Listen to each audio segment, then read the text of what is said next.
ఉంటేనే నీకు వాల్యూ ఉంటుంది. వాళ్ళు చనిపోయిన తర్వాత ఎంత వేచినా వేస్ట్ బాస్. అడుగు బాస్, అమ్మ నాన్న లేదు వాళ్ళని అడుగు, తట్టుకోలేవు. వాళ్ళు ఉన్నప్పుడు చూసుకో. ఈ 10th ఇంటర్ అయిపోయిన తర్వాత నాన్న ఎగ్జామ్స్ అయిపోయినాయి, ఐఫోన్ ఇప్పి అంటారు, ఆ ఫోన్ ఇప్పి అంటారు. ఐఫోన్ కన్నా ఎక్కువ బాస్, దాన్ని యూజ్ చేయి. అదే యూజ్ చేయడానికి రాదు, మీ నాన్నను కష్టపెట్టి ఐఫోన్ కావాలంటారు వాళ్ళు.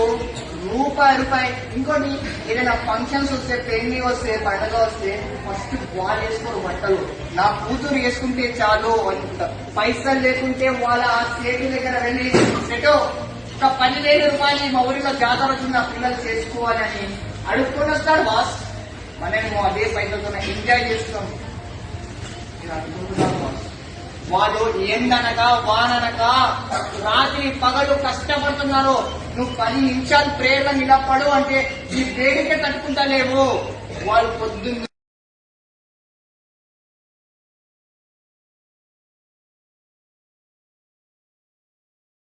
ఒకసారి ఆలోచించు, ఏం చేస్తావు? నీ లక్ష్యం వైపు నువ్వు వెళ్తే నేను ఏదైనా చెయ్యాలి, నా వల్ల అవుతుంది, నేను చెయ్యగలను అంటే చేస్తావు కదా. లేదంటే అలాగే ఉంటుంది కదా. నీ లక్ష్యాన్ని స్మార్ట్ పెట్టుకుంటావా, కోరిక పెట్టుకుంటావా?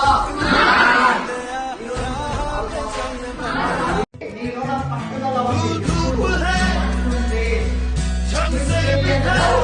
చేస్తావు. నా వల్ల కాదు,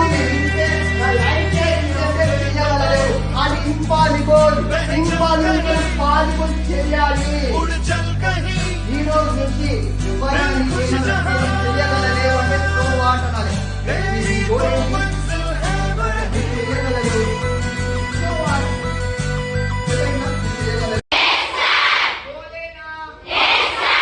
కాదు, కేవలం కోరిక మాత్రమే. డాక్టర్, ఏ డాక్టర్ అవుతావు? టీచర్, ఏ టీచర్ అవుతావు? తెలుగు టీచరా, హిందీ టీచరా, ఇంగ్లీష్, పోలీస్, ఎస్ఐ అవుతావా, పోలీస్ అవుతావా, కానిస్టేబుల్ అవుతావా, ఫ్యాషన్ డిజైనర్, దాంట్లో ఎన్నో వెరైటీస్ ఉంటాయి. అది లక్ష్యమా, కోరిక? కేవలం కోరిక మాత్రమే. నేను ఇక్కడ కూర్చొని 1 కోటి రూపాయలు సంపాదిస్తానని ఆలోచిస్తాను.